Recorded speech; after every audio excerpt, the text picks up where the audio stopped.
வான்கோழி பிரியாணி தான் செய்ய போகிறோம். இந்த வான்கோழி பிரியாணி நல்ல மட்டன் பிரியாணியோட நல்ல டேஸ்ட்டாக இருக்கும். பிடிச்சிருச்சுன்னு வைங்க, நீங்கள் அடிக்கடி வான்கோழி வாங்கிட்டு வந்து இந்த பிரியாணி செய்வீங்க. அந்த அளவுக்கு அருமையாக இருக்கும். இந்த பிரியாணியை எல்லாருக்கும் பிடிச்ச மாதிரி எப்படி வந்து நம்ம நல்ல டேஸ்ட்டாக எப்படி செய்யலாம் அப்படிங்கிறத போய் இந்த வீடியோவில் போய் பார்க்கலாம் வாங்க. 2 கிலோ அளவுக்கு வான்கோழியும் 1.5 கிலோ அளவுக்கு பாஸ்மதி ரைஸும் எடுத்திருக்கோம். அதுக்கு மெஷர்மெண்ட்டு இஞ்சி பூண்டு எல்லாம் எவ்வளோன்றதை சொல்கிறேன். அதுக்கு இங்கே பாருங்கள், நான் என்ன பண்ணியிருக்கேன்னா பட்டை வந்து ஒரு 4 பெரிய பீஸாக இருந்ததுன்னா ஒரு 6 பீஸ் அளவுக்கு எடுத்துக்கோங்க. ஒரே ஒரு அன்னாச்சி மொக்கு பாருங்கள், 9 ஏலக்காய் எடுத்திருக்கேன். இதில் வந்து பார்த்திங்கன்னா ஒரு 10 கிராம்பு எடுத்திருக்கேன். 1 ஸ்பூன் அளவுக்கு சோம்பு எடுத்திருக்கோம். அதுக்கப்புறம் கல்பாசி வந்து ஒரு சின்ன பீஸ், ஜாதிக்காய் ஒரு 1/4 வாசி போட்டுக்கலாம். இப்போ இதெல்லாமே நம்ம என்ன பண்ணணும், இஞ்சி பூண்டோடு வச்சு அரைச்சிக்கணும். நான் ஏற்கனவே இதெல்லாம் வச்சு அரைச்சிட்டு நான் பிரியாணி மசாலான்னு ஒன்று அரைச்சி வச்சுருக்கேன். அதை வச்சு தான் செய்ய போகிறோம். ஆனால் அந்த பிரியாணி மசாலாவில் இந்த பொருட்கள் எல்லாமே சேர்த்துருக்கோம். ஆனால் பார்த்திங்கன்னா நம்ம சிக்கன் பிரியாணிக்கும் இந்த மாதிரி வான்கோழி பிரியாணி இதெல்லாம் செய்யும் போது சோம்பு மட்டும் போட்டுக்கணும். போட்டோம்னா இன்னும் கொஞ்சம் கூடுதலாக இருக்குன்றதுனால சோம்பு எடுத்திருக்கேன். இப்போ நம்ம என்ன பண்ண போகிறோம், இந்த கரம் மசால் பொடி நான் அரைச்சி வச்சுருக்கேன். இந்த இதுக்கு வந்து பார்த்திங்கன்னா 2 கிலோ பிரியாணிக்கு நான் இந்த டேபிள் ஸ்பூனில் நல்ல இது மாதிரி தலையை தட்டின மாதிரி 1 ஸ்பூன் அளவுக்கு கரம் மசால் பொடி போட்டுக்கலாம். இதுக்கு மேலே இதை போடணும்னு அவசியம் இல்லை. நம்ம வேறு பட்டை கிராம்பு இதெல்லாமும் இதில் போட்டு அரைக்கணும்னு அவசியம் இல்லை. இதில் வந்து நான் என்ன பண்ணியிருக்கேன், கல்பாசியெல்லாம் போடலை. அதனால் நான் கல்பாசி இதில் 1 போட்டுக்கலாம். 1 ஸ்பூன் அளவுக்கு சோம்பு போட்டுக்கலாம். இந்த கரம் மசால் பொடி இல்லை அப்படின்னா நான் சொன்ன பொருட்கள் எல்லாமே போட்டு இஞ்சி பூண்டோட சேர்த்து அரைச்சிக்குங்க. 2 கிலோ அளவுக்கு வான்கோழி தான் கரெக்டு கருத்தி, இதை மட்டும் எடுத்துக்கோ. 400 கிராம் அளவுக்கு இஞ்சி எடுத்திருக்கேன். 500 கிராம் அளவுக்கு பூண்டு எடுத்திருக்கேன். பாருங்க, 3 பச்சை மிளகாய் எடுத்திருக்கேன். இதையும் போட்டுக்கலாம். இதில் 100 கிராம் அளவுக்கு சின்ன வெங்காயம் உரிச்சு போட்டுக்கலாம். வாங்க இப்போ இந்த மசாலா அரைச்சிட்டு எப்படி பிரியாணி செய்யலான்றதை பார்ப்போம். அதுக்கு வந்து பார்த்தீங்கன்னா 100 ml அளவுக்கு கடலை எண்ணெய் ஊற்றிக்கலாம். ஒரு 100 ml அளவுக்கு நெய் ஊற்றிக்கலாம். பாருங்கள், இதில் வந்து சின்ன இலையாக இருக்குது பிரியாணி இலை, அதனால் 3 இலை போட்டிருக்கேன். ஒரே ஒரு கல்பாசி எடுத்து வச்சுருக்கேன், அதை போட்டுக்கலாம். இதில் ஒரு 10 கிராம்பு எடுத்து வச்சுருக்கேன், அதையும் போட்டுக்குவோம். 8 ஏலக்காய் எடுத்துருக்கேன், அதை போட்டுக்குவோம். ஒரு 6 பீஸ் அளவுக்கு பட்டை, அன்னாச்சி மொக்கு 1 போட்டுக்கலாம். நல்லா பொரியட்டும். 200 கிராம் அளவுக்கு நம்ம என்ன பண்ணலாம், பெரிய வெங்காயத்தை நல்லா பொடியாக கட் பண்ணிட்டு அதையும் போட்டுக்கலாம்.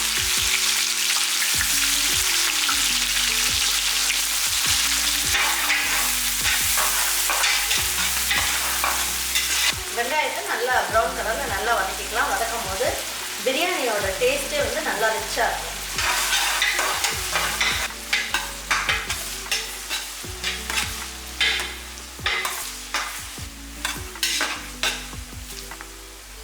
டேபிள் ஸ்பூனில் 1.5 ஸ்பூன் அளவுக்கு நம்ம வந்து ரெட் சில்லி பவுடர் போட்டுக்கலாம். அப்போ வந்து பிரியாணி கலர் வந்து நல்லாயிருக்கும் பார்க்குறதுக்கு. பாருங்கள், வெங்காயமும் நல்லா இந்த அளவுக்கு நல்லா வதங்கிடுச்சு. இப்போ என்ன பண்ணலாம், நம்ம அரைச்சி வச்சுருக்கேன் இஞ்சி பூண்டு பேஸ்ட் பாருங்கள், நல்லா நைஸாக அரைச்சிட்டேன். இதில் நான் 2 டேபிள் ஸ்பூன் அளவுக்கு மட்டும் தண்ணி ஊற்றினேன்.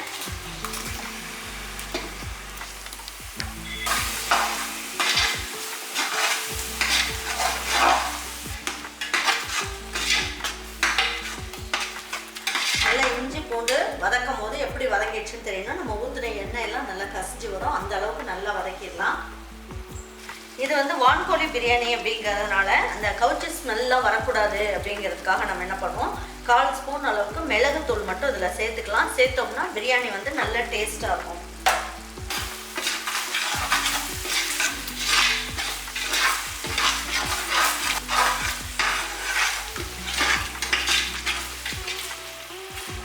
இது நல்லா வதங்கும் போதே என்ன பண்ணும், இந்த அளவுக்கு புதினா இலை நல்லா கட் பண்ணி வச்சுருக்கேன், கழுவிட்டு கட் பண்ணி வச்சுருக்கேன், அதையும் போட்டுக்கலாம்.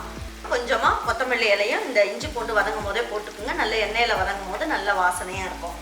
அதனால் இதிலே 2 பச்சை மிளகாய் லேசாக கீறி வச்சுருக்கேன், அதையும் போட்டுக்கலாம்.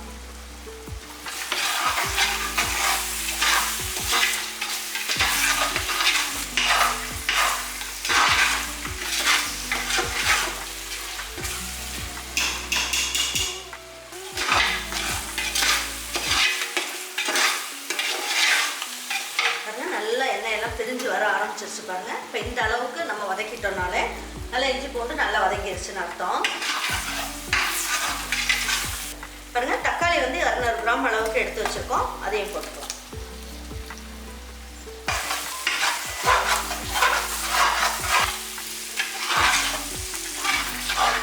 நல்லா தக்காளி எல்லாம் போட்டதுக்கப்புறம் நல்ல எண்ணெயெல்லாம் நல்லா பிரிஞ்சு வந்துருச்சு பாருங்க.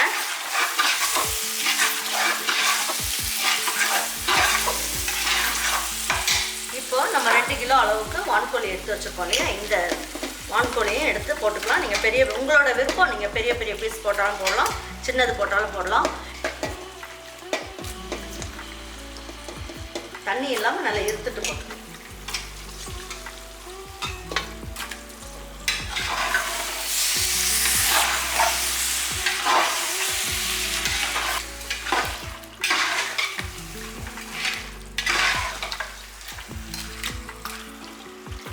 இப்போ கிளறும் போதே நம்ம என்ன பண்ணுவோம், ஒரே ஒரு எலுமிச்சம்பழம், பெரிய எலுமிச்சம்பழமாக எடுத்து நல்லா சாறு எடுத்துட்டு விதையெல்லாம் எடுத்துட்டு போட்டுக்கணும். ஒரு 100 ml அளவுக்கு தயிர் ஊற்றிக்கலாம், நல்லா கெட்டி தயிரா.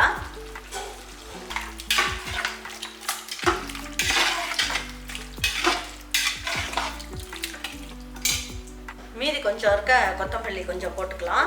ஃபைனலாக போடுறதுக்கு கொஞ்சம் கொத்தமல்லி எடுத்து வச்சு புதினா இலையும் கொஞ்சமாக போட்டுருவோம். எல்லாம் ஒன்றா சேர்ந்து நல்லா வதங்கட்டும்.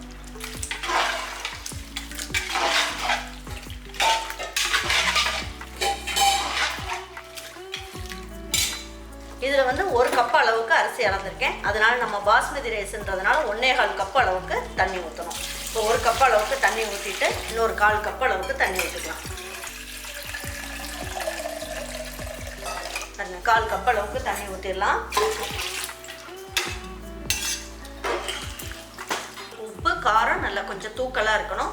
அப்படி இருந்தாலே உங்களுக்கு அதுக்கப்புறம் சரியாக இருக்கும். இப்போ பாருங்கள், தேவையான அளவுக்கு தண்ணி ஊற்றியாச்சு. பாருங்க, இப்போ வந்து நம்ம குக்கர் மூடி வச்சிடலாம்.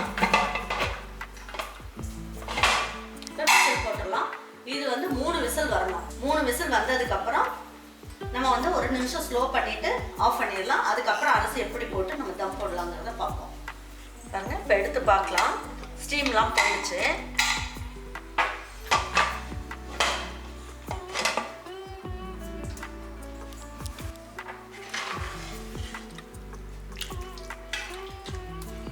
வான்கோழி நல்லாவே வெந்துருச்சு பாருங்கள், இந்த அளவுக்கு நல்லா வெந்துருச்சு. இப்போ தம் போடும் போது கரெக்டாக இருக்கும் பாருங்கள். இப்போ வந்து ஸ்டவ் ஆன் பண்ணிடலாம். இது நல்லா அங்கங்கே பபிள்ஸ் வரட்டும், அதுக்கப்புறம் அரிசி போடலாம்.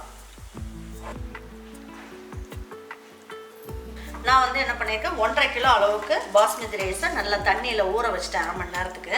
இப்போ தண்ணி இல்லாமல் எடுத்து போட்டுக்கலாம்.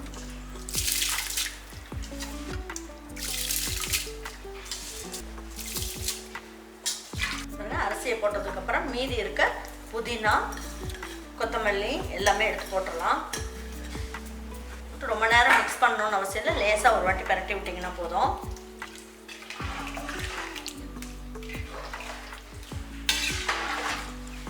இப்போ மறுபடியும் என்ன பண்ணலாம், குக்கர் மூடி வச்சிடலாம். கரெக்டாக இன்னும் 1 விசில் மட்டும் வரட்டும். வந்ததுக்கப்புறம் 3 நிமிஷம் ஸ்லோ ஃப்ளேமில் வச்சுட்டு எப்படி இருக்குன்றத பார்க்கலாம். பாருங்க, இப்போ எடுத்து பார்க்கலாம். ஸ்டீம்லாம் போயிடுச்சு.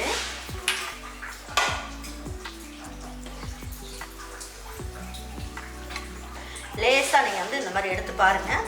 நல்லா பாருங்கள், ஒன்றோட ஒன்று ஒட்டாமல் பிரியாணி வந்து நல்லா சாஃப்டாகவும் இருக்குது.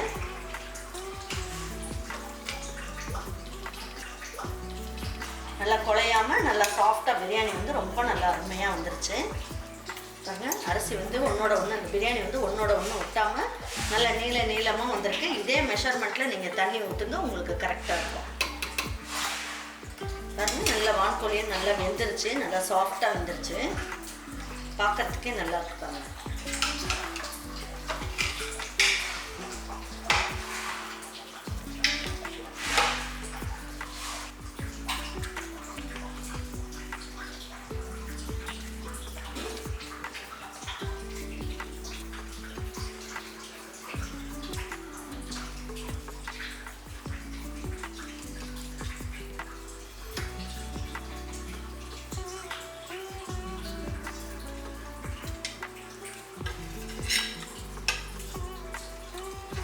பாருங்க, இன்னைக்கு வான்கோழி பிரியாணி நான் உங்களுக்கெல்லாம் செஞ்சு காமிச்சேன். இந்த பிரியாணி பார்த்தீங்கன்னா நல்லா மஞ்சள் தூள், உப்பு எல்லாம் போட்டு நம்ம கழுவிட்டு செய்யும் போது எந்த ஒரு கவுச்சி ஸ்மெல்லும் இல்லை, ரொம்ப நல்லா இருந்தது. மட்டன் பிரியாணி சாப்பிட்ற மாதிரியே இருந்தது.